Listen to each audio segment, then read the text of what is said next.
meditating is not making the mind go blank. It is not that. I mean, I used to think it was that. It's like, how do I there's no way. I close my eyes and all of a sudden my mind gets more active. It's not that.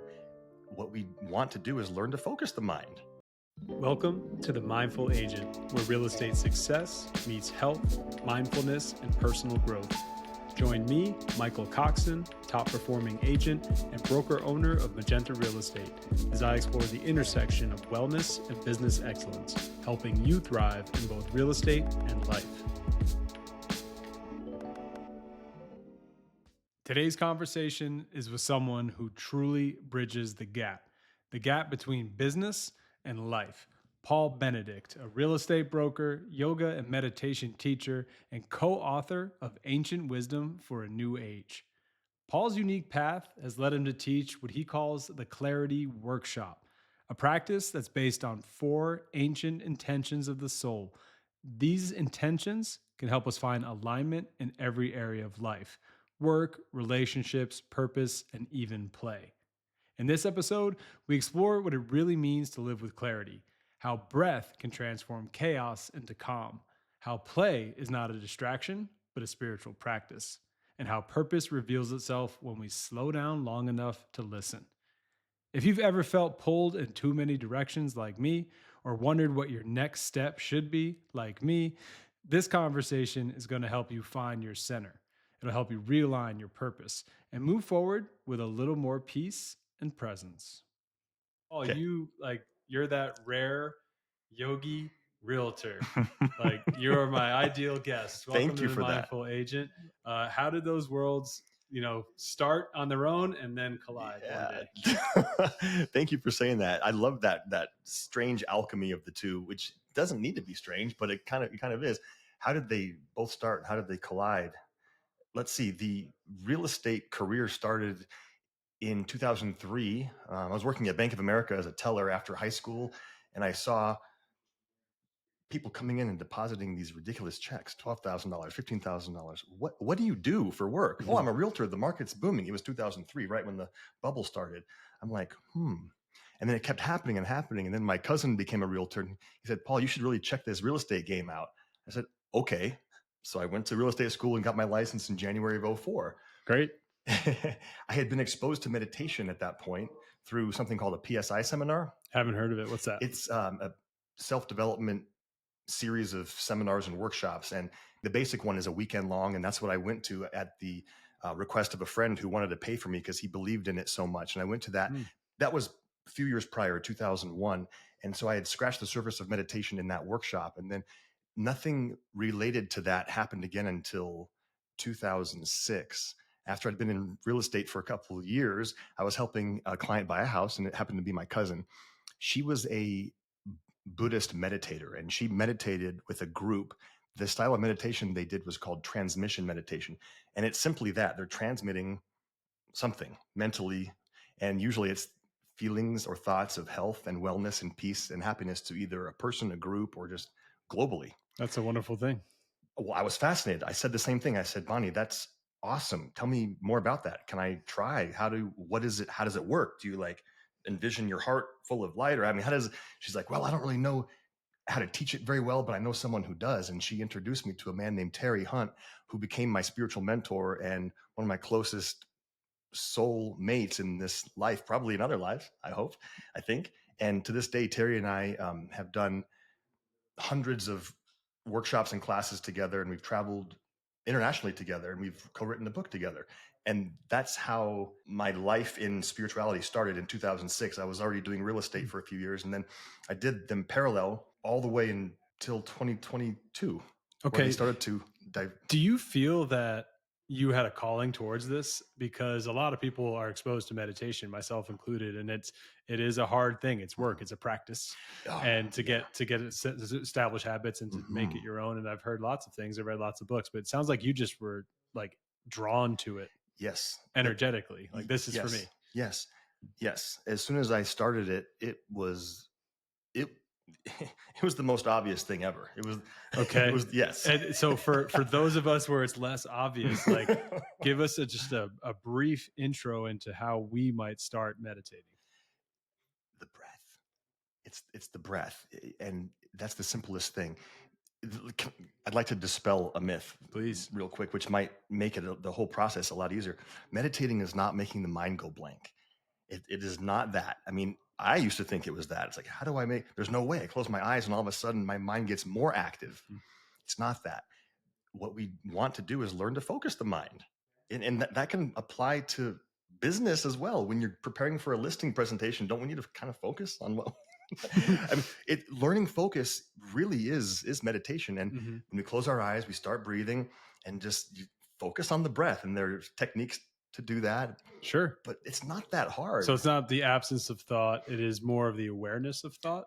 Yes, it's being aware, but then learning to direct them. And learning to direct your thoughts isn't magic. It's just bringing your mind back to whatever it is you're trying to focus on. And then when your mind wanders, cool, it's normal. We're human. Bring it back again. So I recognize that it wanders, I bring it back to a thought that perhaps I choose that would be more Yes. positive and more influential in my life in a good way. Yes, and in yoga terms, we'd call that sattvic, a sattvic thought, or equal, peaceful, elevated, conscientious, healthful, nutritious thought, or object or concept. It can be a candle flame. It can be a prayer if you're religious. It can be a mantra. It can be an amulet or a mala or a rosary. Mm-hmm. Anything, a thought, a thing, an object, a concept that can be focused on. And then Yeah. So the point of the object is not the object; it's a point of focus. exactly. So choose whatever you want, just maybe not a TV show Or a meatball sandwich or something. Or maybe if you're hungry, you could. That'll be controlling your thoughts to not eat. That's more of a discipline practice to not eat the sandwich. You mentioned that breath is the start, and one of my favorite quotes, forget where it's from, sorry, is that a one conscious breath is a meditation. And that is where I constantly start and reset myself all day long. So maybe I meditate all day, if that counts, because I'm just trying to focus on that breath and bring me back and decide what I want to do next, as opposed to just reacting to the situation. Yes. How do you do it? Do you like sit with your eyes closed, or do you just No, take a I've breath? learned to do it, being a real estate agent, like in a high stress situation, or maybe someone's rude to you at a showing. Yeah. Like you can't go, excuse me one moment, and sit down on a cushion and meditate. Right. So it is literally for me, it's a Right. belly breath. Okay. Like I just will increase my belly and take a breath in, try to do it silently as much as possible, and pause at the top and then let it all out and suck my gut in. And it's funny because that just makes you not talk as well. Because a lot of times if somebody says something to you, you want to immediately engage. Fire back something and then it escalates maybe. Yeah, and just that 4 seconds of silence when you take that deep breath, or 8 seconds, is enough. The situation de-escalates. The person kind of moves on, maybe physically, but also mentally, and allows me to control my response. Yeah. So tell me more how you've used these techniques in real estate. I do almost exactly what you do.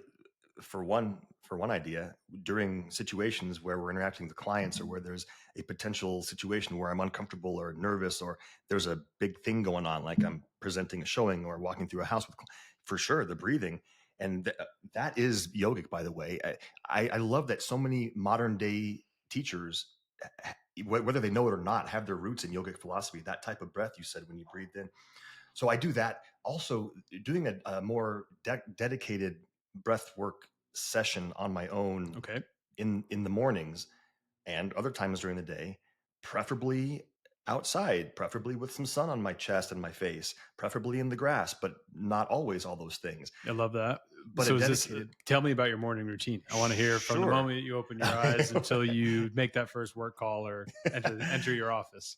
That is one way to assist, yogically, to assist with business, is doing what you do during the day, during the thick of it, when you're out in the trenches, so to speak.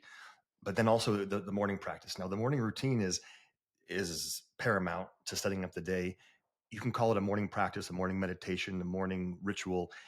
I try to not be too rigid. I've been rigid. I've been strict with myself, and I lightened up on myself a little bit. Mm-hmm. So I don't, I don't, I'm not a dictator You of have a myself specific anymore. framework. I did, and I do have generalities. So in the morning, it's wonderful to go out and do what I was mentioning prior to any devices.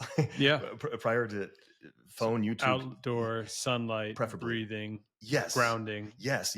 I love the idea of absorbing nature's prana, nature's peace. Nature can teach us so much. If you literally hug a tree, the tree is calm and peaceful and strong, and you can absorb those qualities. Yeah, it's a little potentially woo woo, but I mean, you the put, tree's been through a lot of stuff, a yep, and lot it's of stable, windstorms. right? And it Yeah. bends. Yeah. For those who don't know, what is prana? Prana is the yogic word for life energy. Our body would exist without life. We'd be a cadaver or a corpse. With animation and with life, we have prana moving around and through us. Some people are clairvoyant. They can see things that are super physical. Some people that are clairvoyant can see auras, can see energetic fields. That's prana. Mm. Prana animates our body. Prana animates our mind. It allows us to think. It allows us to do, to act. In the Far East, I'm sure many of your listeners have heard of qigong or tai chi. The concept in those practices were moving chi. Hmm. Chi is prana. It's just Far East name for prana. Different word. Yes, and the Polynesian cultures, some of them use the word mana, and then the Native American cultures some of them have a word called ni, N-I, and that it's all relating to. And if you're a Star Wars fan, I'm sure some of your uh, viewers would know what the Force is, Hmm. and I'm going to say that's prana, that's life energy as well. Definitely. So going back to the morning routine, the practice can be done in a hotel room, and I've done it hundreds of maybe thousands of times in hotel when I'm not in Las Vegas. But Mm. if I'm at home, I try to go outside if the weather's and the sun would rise, and I would sit either in the grass or on a bench that I have in the back and do a practice. And that would consist of first some breathing. There's usually a mental component involved with the breathing too. We call it a kriya, where a kriya is a movement of energy, but it doesn't have to be a physical thing. It's if I'm inhaling, a very simple example of a kriya with the breath could be when we inhale. You mentioned that you do belly breaths. You can imagine that your belly or your chest is getting brighter with like maybe a star or a sun getting more luminous on the inhale. Imagine that. And when you exhale, it gets a little bit more condensed. That's a kriya. Then inhale again. And that makes it more real, I believe. The yogis in the texts, in the ancient texts, tell us when you can call it imagination, but your mind is freaking powerful. So you can do just the breathing without that mental part. But if you add the mental component, I think it's more powerful. After 5, 8, maybe 10 minutes of that, a seated meditation. So since I'm already seated, just stillness. And then during the meditation, there are hundreds of things to do in a meditation. It's not making the mind go blank. That's very challenging. Only the most advanced, if you're on the verge of transcendence, then you can, be blank and have your mind, Mm. Completely still. But the neurons are firing. Whether Eckhart Tolle calls it the monkey mind. Let's fire them in a focused form manner and put that beautiful mental energy we all have into what we want to focus on. You can see yourself acting in the way you want to act. If you try to develop a character trait, for example, that could be a meditation. Just be still and see yourself moving through your day, acting with the qualities you're trying to develop. That's one thing. Yeah. So it's simple. The breath practice a few minutes and then a seated still meditation for a few minutes. That's the morning practice. And then I'll go and, clean up and eat and do things. And get on with your day. Yeah. The concept is simple but not easy. Right. I mean, it can be easy. It could be easy as long as you have the dedication to go and sit. And then having a teacher or just deciding what practice you want to do, whether it's 3 minutes of just slow, deep breathing. That's pretty easy. Just breathe slow and deep for 3 minutes and then sit and think of the word love for 3 minutes or the word peace. Think of that word and maybe use a mala, love, or peace, peace, peace. Yeah. And then when the other thought comes in, you go, that's a thought. That's not the word peace. Let me get back to the word peace. And that's not failing at meditation. That is meditation. Part of the yes, it's part of the process. I think that's a mistake. People, I tried it and I can't stop. I keep thinking thoughts. It's like, no, yeah, we're not asking you to stop thinking thoughts. We're not asking you to remember the word peace for 3 minutes. We're asking you to try. And when you fail, know that that's part of the process. It is. Right? And that's why it's called a practice. I mean, that's why we're supposed to do it every day or twice a day. So yeah, pick up something interesting. Perhaps enter that aisle of personal development that you haven't done yet before. You mentioned you're an Eckhart Tolle guy as well. I was thinking as you were speaking about visualizing and the breath work and seeing a star, white light, whatever you choose. Is there now science to back? There's an author by the name of Dr. Joe Dispenza. He is very prominent in bridging this gap between spirituality and medicine and science. Is that something that you have heard? Because like you say these concepts to me And I go, yeah, I totally understand that. I've lived that. Things I have visualized in my head during meditation now exist. Like I have enough proof for me. Okay. I don't need to Hmm. prove to anybody else, but there's definitely skeptics out there. And if you're one of them, you're like, oh, well, there's no medical Hmm. or scientific confirmation of what Paul is telling me. Is I'm there? glad. I'm glad that you're asking that. Yes, many doctors are very well aware of the fact that our minds can make us sick. Many doctors are. Positivity for our body affect our health Mm-hmm. in a positive way, and then the opposite holds true as well. Yeah. So if we intend to think more positive thoughts, how can it not do the opposite? If we can become sick and potentially causing ourselves depression and sadness and sickness by negative, you know, twirling, swirling, toilet flushing type of thoughts, wouldn't the opposite hold true? So Mm. there's that. There have been many study groups on group prayers, group intentions to heal people that are sick. There have been tests on that. Later, I can send links to some of these things. Yeah, we'll link Mhm. in the show notes. Absolutely. And you made Sure. me think of The Hidden Messages in Water is a wonderful book and Mm, scientific experiment yes. where the author, it's a book, and the photographs in the book tell the story, but would say positive things to molecules of water, glasses of water, Yes. over and over on repeat, positive noise, positive music, and they would form beautiful And crystals. when they freeze, look at the crystals under magnifying glass. They're beautiful. And then when the opposite occurs, Yes, they're splattered everywhere. explain that. And they've Yeah, tested it they time and played time negative again. music. They Mhm. played like negative comments, even just like framed words like "I hate you" versus "I love you" would change the molecules in the water. I believe they even played like war footage, World War II footage, and that would make the water go negative versus maybe I don't know, a Disney movie. I don't remember the details, but Yeah, wonderful like sure. book where this guy proved that words, thoughts, surroundings are literally influencing our biology. And as most of us know, we're made of water. So, when it's Mhm. changing water molecules, what's it changing within us?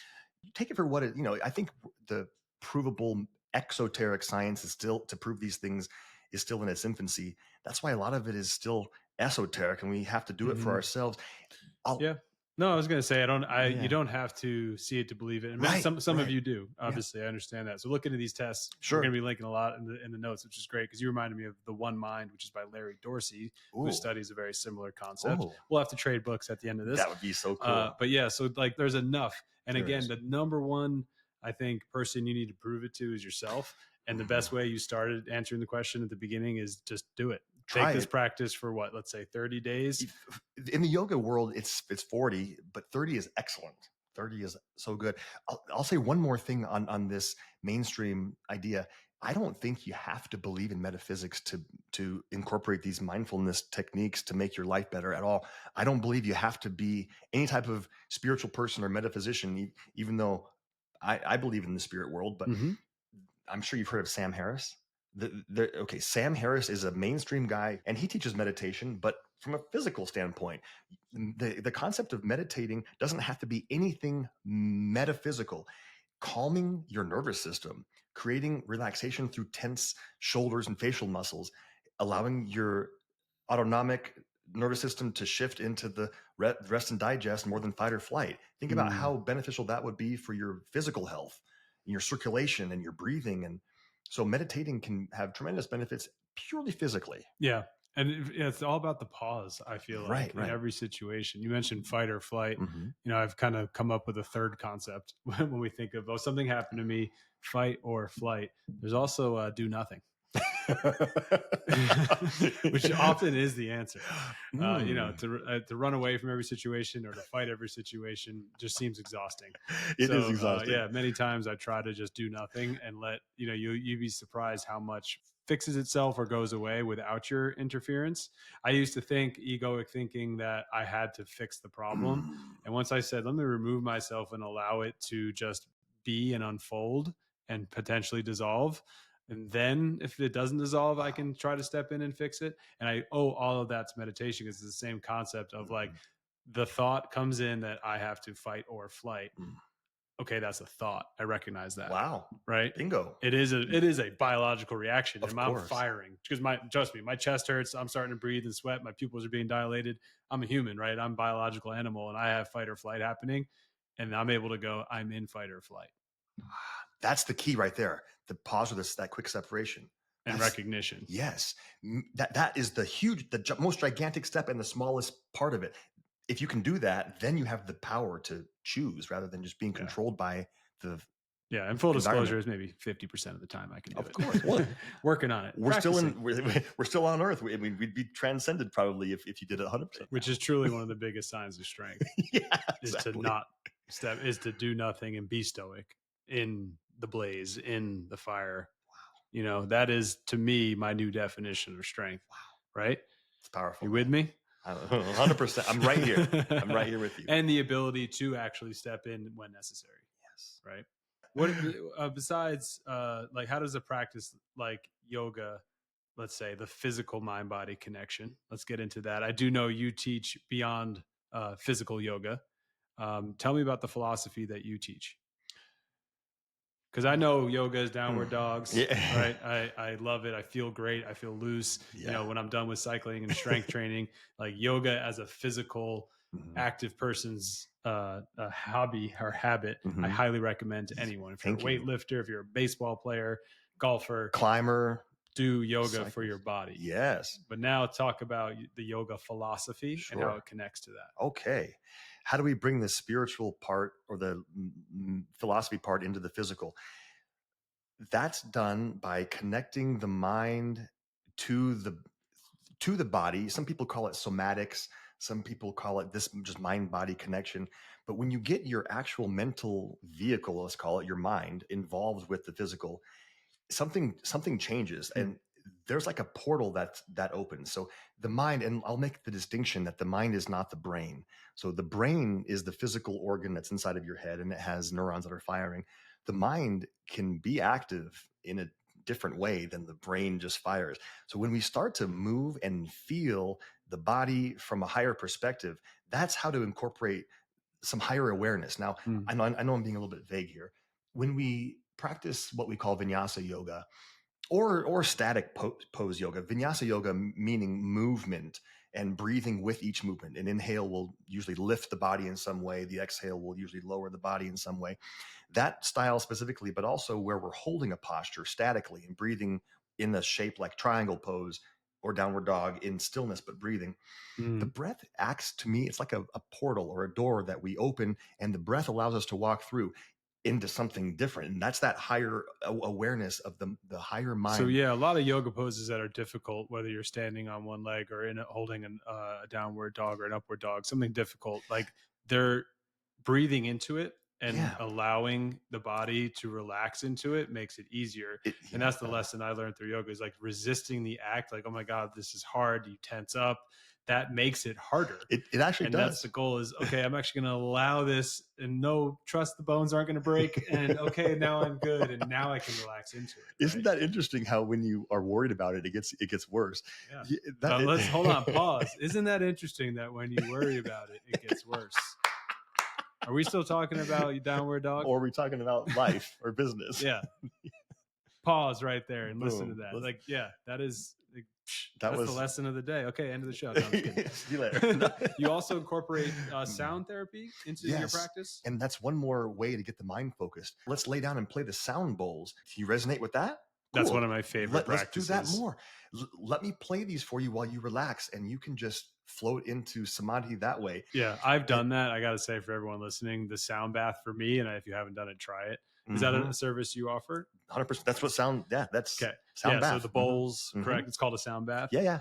I can't describe the level of calm and what plane I was on. It was a deep level of focus beyond even sleep and dreamlike state. It was so, it's beautiful. It's better than a massage. Like you ever had a really good massage and you come out and you're just like, oh my God, you've melted into the earth. Like you're kind of, for me, it like breaks that barrier of like my physical plane. And I just feel more grounded and connected. Breaks And the barrier of the sound physical bath, plane. like, yeah, I just feel a part of it all, the one mind. All of that happens for me after a sound bath.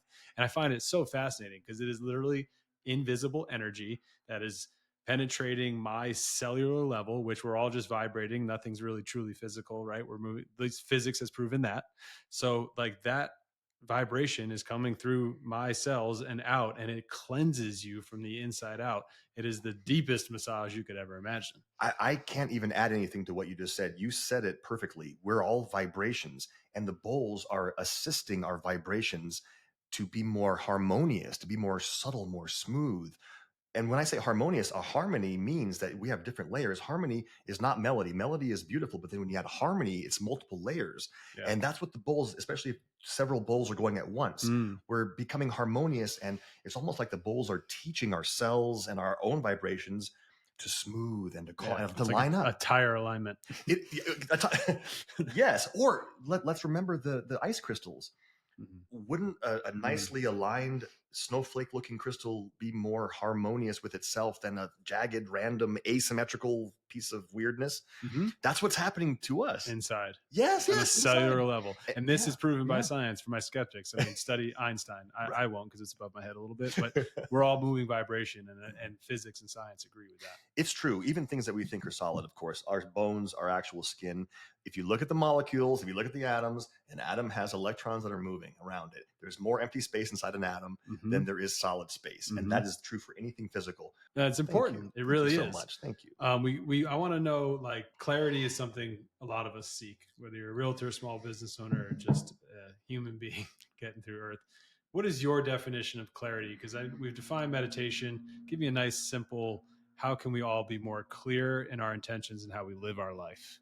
Clarity is being able to see your path ahead and where you should turn or where you shouldn't turn, and where's your next step going to go. I can see clearly, and that's like the ultimate. We all can Sounds see. hard. Incredibly. I'm on a constant, never-ending journey to see more clear, to see with 2020 vision ahead. That's like seeing the future, and that doesn't really even work because we have free will, and the future is not written in stone. But being able to see the best probable, most appropriate path for us forward in any situation, in any time frame, in any context, the most appropriate path for us. What should I do next? Yeah. That'll bring me in order to achieve perhaps a bigger goal. Yes. Yeah. Exactly. I always think of, like, and this comes back to meditation, that visualization of the goal and actually in my mind's eye, picturing the result and the outcome of the goal. That to me is like getting clear on what I want that to be. Takes, I think, practice, journaling, time, deep conversations with trusted advisors, meditation. But once you have it and you lock it in your brain, then I feel that's the goal. I'm clear on that. The path to get there, I'm always foggy on. And I think that's where faith starts to come in, where it's like, I believe in myself to do the thing I need to do in today's life, in this moment, I have faith that in order to achieve that goal, I have to just do what's put in front of me now. And I truly, that's Eckhart Tolle, right now is where I see clarity. The path for me is hard. You mentioned that, you can see the way there. Well, the right now is also, you can ignore or you can say, no, this isn't, I'm going to deny what's right now and try to avoid it. Yeah, because I'm going there. I want to go to there. But what if what you're denying is taking you there? If what you're denying is taking you there, well, we can try it. I mean, there's trial and error too. Getting to the goal is usually not ever a straight line. But what I'm supporting what you said, though, about how what's right in front of me is most necessary. And that I'm saying yes to that. And that's usually the most important thing, is doing what's right now. I'm not suggesting that we need to have every step on the path clear. I'm not suggesting that. I'm suggesting that we are clear enough to know that we have to put our next step right here, right now, which is what you said too. We're speaking the same language. And then having the goal super solidified, we want to be clear on the goal, like really solid. Like you said, the middle part, it might seem like the hardest thing, but it's not. Once you have the thing set and you have the willpower to do something, the pathway there is going to be okay. Yeah. And I think overthinking the path leads to anxiety, and how's exactly going to play out between here and my goal, where the path doesn't actually exist. It's always just a now scenario. That is true. You're speaking the exact same type of teaching that goes on in the clarity workshop that I teach. Yeah, I was reading about your clarity workshop, and you have the 4 intentions of the soul. Exactly. Deep. What's that about? That's a concept called purushartha, and that's a Sanskrit word. Purusha refers to the soul, and artha refers to the means or the ways of the soul. Purushartha, and it's actually taught in the ancient texts. It's very rare to find anything on it in modern day teachings. I learned about it through a teacher that I've been studying with in yoga since 2014, and he wrote a book on it called The Four Desires. And I can show the book if you want. And the Four Desires is an English way to say the Purushartha. And the Four Desires is we as living beings in physical bodies in the world could live better if we acknowledge that we have these four intentions and understand which ones are not being honored. Okay, what are they? What are they? The biggest, the overarching one is purpose. We do need some sense of purpose, even if we don't know specifically what it is. So purpose, or we can call it dharma. I'm sure you know the word dharma. Yeah, I like that you have English words though, because yes. that's also a thing that I think turns people off to yoga is I like know, trying it's to too know the confusing. language. It's like learning another language. So we'll is. stick with Purpose. plain English for those of us out there who prefer that, and if not, go deeper with Paul in the clarity workshop. But number one, purpose. That's the biggest one. Then let's go to the smallest one. Then the other two kind of in the middle. The smallest one might be the most challenging for some of us, and that's called artha, just like in the name Purushartha. It's Artha, but that's the Sanskrit version. The English version would be basic needs. Mm-hmm. Maslow's base level of his pyramid. Okay. Our money, our shelter, our transportation, our clothing, our physical health. Food, water. Exactly. Mm-hmm. And then so purpose and then basic needs. Then in the middle, we also need more stuff in life besides those two. We do need a sense of play and enjoyment. You might have heard of the Kama Sutra. I've heard of it. Okay. And many listeners probably have as well. And I am going to venture to guess that the immediate association is sex magic, which is not what kama means. Kama is the word for play. And I'm saying play. I'm kind of just making it very fluid in the moment. That's the word that I'll choose for. It could be pleasure. It could be enjoyment, but it also relates to the sensation of achieving something, or romance, or it could be intimacy, looking at a sunset, in any type of, or vacationing with family, going on a date with your spouse. That's important. And I love this teaching so much because I've never seen any yoga philosophy that mentions this at all, about you got to have a little bit of enjoyment in life. And that's relatively stoic, but there's tremendous benefit in that. But we're humans also, and that's a great goal, and I'm doing that. And we have four desires of the soul that we need to address also, until we don't anymore. So if you're a person out there who isn't playing, whether that's with your kids, your dog, golf, games, you're suggesting part of your teaching is one of your pillars in life is to find play. There has to be some enjoyment. We cannot work 24 hours a day. It's physically impossible. We'll burn out. I know a big concept for your podcast shows is how to avoid burnout. Mm-hmm. And this is one of them. We have to schedule it. Taking free time is so important. So all that's in play. Yes. All right. So we've covered basic needs. We've covered play, spiritual freedom. That's the last one. And the word is moksha. Many people have heard that word too. As a species, we kind of need some connection to something greater than ourselves.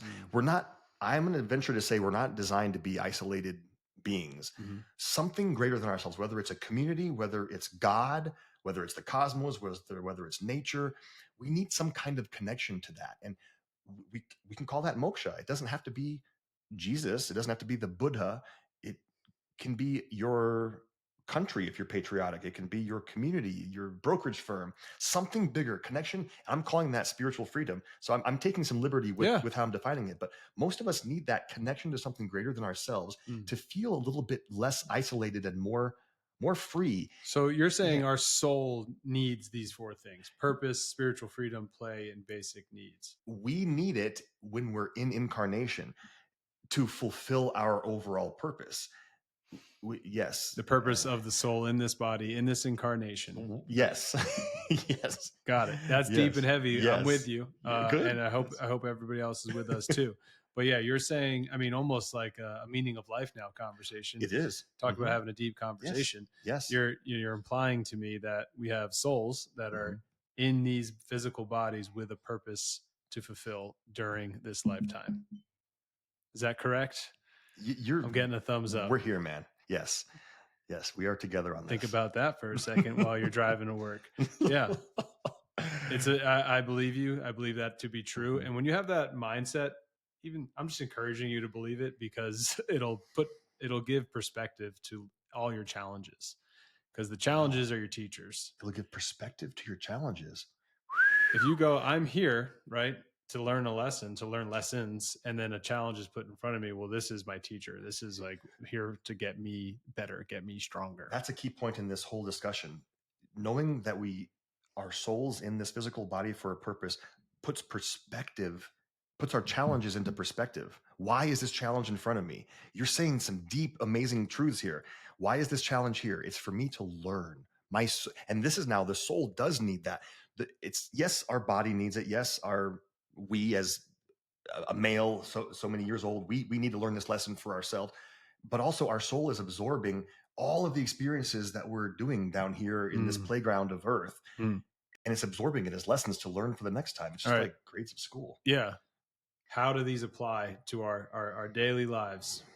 So the 4 desires specifically to our daily lives, the play aspect certainly relates to relationships, because we need that time with if it's our family, if it's like a love relationship, Or even our parents, our kids, our cousins, our friends, of our course, relationships. spending quality time with people. Yeah. And that's the comma piece. Basic needs, taking care of your family. If you're a provider for the family, obviously that's a huge one. Food on the table. Mm-hmm. Yeah, you feel good by putting food on the table, even if it's just for yourself. And that might even be part of our dharma as well, to be a parent. Our life purpose might be to be a parent. That might be somewhat your purpose, my purpose. It might be to be a caregiver. And if not to your own children, to a different type of person that you're giving care to and providing for. That could be that could be dharmic, and it could be artha, the basic needs, providing.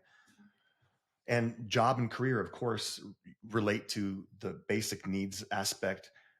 They could also relate to purpose, but purpose could be so much more. Purpose could be giving in a certain way, creating a podcast to help people do better in their lives. That could be part of purpose. Teaching a group something that comes naturally to us. These relate literally to everything we do, specifically to everything we do could be, and we should be more intentional, I think. We don't always have to be, kind of like I said earlier, when I have been giving myself a lot of grace with my morning routines. I used to be strict, and these can be strict too, but we can also flow sometimes. We want to have a healthy balance. We don't want to be too harsh. And at the same time, we need to keep a little pressure on towards the goals. Yeah. So if all I do is focus on my basic needs, then I probably won't have spiritual freedom and purpose, because I'm just like, hey, I put food on the table, I'm done. Right. And then maybe we're not fulfilling our purpose.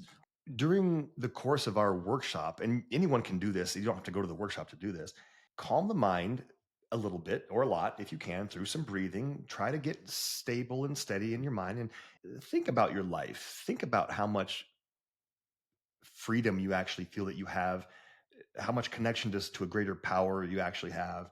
Just think about it without judging, just kind of be aware of it.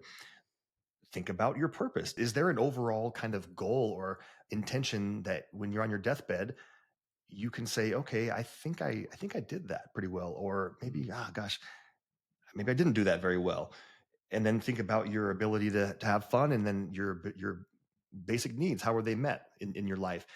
Give me an example from your career of like how this whole workshop gave you clarity to be successful at your work. It's had countless benefits. The very first time I took the workshop, it gave me the clarity on leaving one work situation, the team that I was on, to move in a different direction. So you're on a real estate team. I was on a team. And you were thinking of a new direction. Yes. And it gave me the clarity to do that.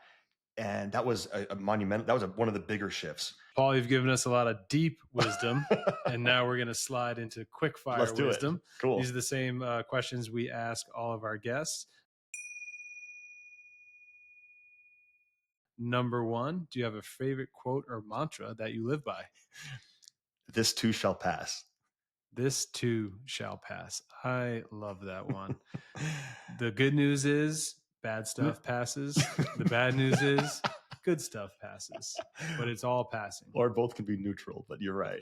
Both can be neutral. Yes. Yeah. Which book has played a significant role in contributing to your personal growth? He's reaching into his bag. He brought Can I 2 books show and a more? journal. That's Oh, I 3 just books. bound it like So that. hold it up to Yeah. the camera for you, those of you on YouTube. That's Eckhart Tolle. I believe that's A New A Earth. New Earth. Yep. Yep. I love that book as well. The other one, Can I do a second one? of course, Okay. man. He's breaking the rules in This all the is right the ways. 4 Desires book. The 4 Desires by Rod Stryker. And it is the foundation for the Clarity Workshop. Okay. Writing that one down. Need to read that. And there's a third? Well, this is the one that I co-wrote with Terry, and this Amazing. It was a result of all the studies that I've done with the spiritual mentor Terry. So that's Ancient Wisdom. It's Ancient Wisdom for a New Age. Age, a practical guide for spiritual growth. Awesome. We got a lot of reading to do, folks. Paul's book and all his favorites. And on the digital side, doesn't have to be digital. Actually, I don't want to lead the witness here. What's your favorite app or tool for productivity? You might chuckle at this. Okay, he's pulling up the phone. Okay. This is show and tell. I like it. So if you're just listening, time to subscribe on YouTube so you can see visually what's happening here. Paul's shoulders are a little tense as he pulls up the. Okay, so you might hear this click. This is a metronome, and this is 1 click per second, so it's at 60 beats per minute. And then I use this to breathe. 4 seconds for the inhale and 4 clicks for the exhale.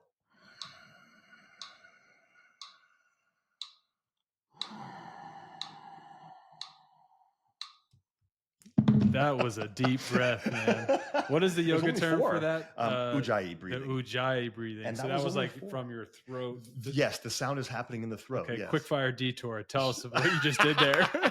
Yes. You're the first to do Ujjayi breathing on the podcast. When you said belly breath earlier, yes, we want to expand. You're clearly breathing in through your trachea. The windpipe is receiving the air. And the yogis tell us that when you just make it a little bit more narrow, the epiglottis is being flexed a little bit, the muscles. It's the straw it's like it's sipping through a thin straw versus like a boba tea straw. Yeah. And that creates a sound, but the sound isn't what's important. It's being able to regulate. Well, the sound is important because it gives your mind something to focus on, but it gives you the ability to like make a valve so you can just do it slower instead of just like we want to control the breath, which is to say controlling prana. I see. If you put your mind on the breath, you're activating, as we're taught in yoga philosophy, you're activating that life force that exists all around us, the sun, the grass, in the air. And when you think about it, you have to prove it for yourself, of course. Mm-hmm. You're activating it and you're expanding it inside your body when you breathe. And then when you exhale, you're controlling the release. And that was just a 4-second Ujjayi inhale and a 4-second Ujjayi exhale. Was great. And I feel like the actual clicks that's the focus of the mind, right? That's your candle. That's your beads. Yeah. Yes. And it regulates the speed of it. That's great. Cool. I'm going to try that. So just a metronome. At 60 beats per minute. Tons of apps. Metronome at 60 beats per minute. Yep. And lastly, that might be it. But what is your go-to way to unwind after a long day? Ooh. Have you ever done Yoga Nidra? I have. I love Yoga Nidra so much. Tell us what it is. Yoga Nidra is a laying down meditation, and it's usually done guided by an audio or a person, but it's so easy because you lay down and you're anatomically neutral. And there are a bunch of different techniques. The voice or the guide or the MP3, whatever you're just guides you through either a rotation of consciousness around your body, through different sensations, through floating, then feeling heavy, there are many things to get the body just completely relaxed and optimized, and then get your energy relaxed and optimized, and get the emotions relaxed and optimized. Yep. Then the mind. And Yoga Nidra has turned me into a person who can fall asleep in like 2 minutes. It's good for sleeping as well. It got to the point where I'd put on the guided meditation. I use insight timers. Oh, me too. And I'd make it 30 seconds sometimes and be out. And now I don't even really need the meditation. So on a stressful day, I'll use one. But that practice has been major for me too. It's so helpful. And that could be someone's meditation practice instead of trying to sit in lotus pose and do this. Right. Yeah. For those of you whose favorite part of yoga class is Shavasana, check out Yoga Nidra. Exactly. Paul, thank you for being a blessing on the show. It's been a great time. We're going to have you back. Thank you I would love to. This has been awesome. Thanks for coming. Thank you. Before you go, let's take a moment to reconnect with yourself one more time. Wherever you are, assuming it's safe to do so, close your eyes soften your shoulders and take a deep breath in through your nose. Hold it for just a moment and let it out with a deep exhale slowly through your mouth.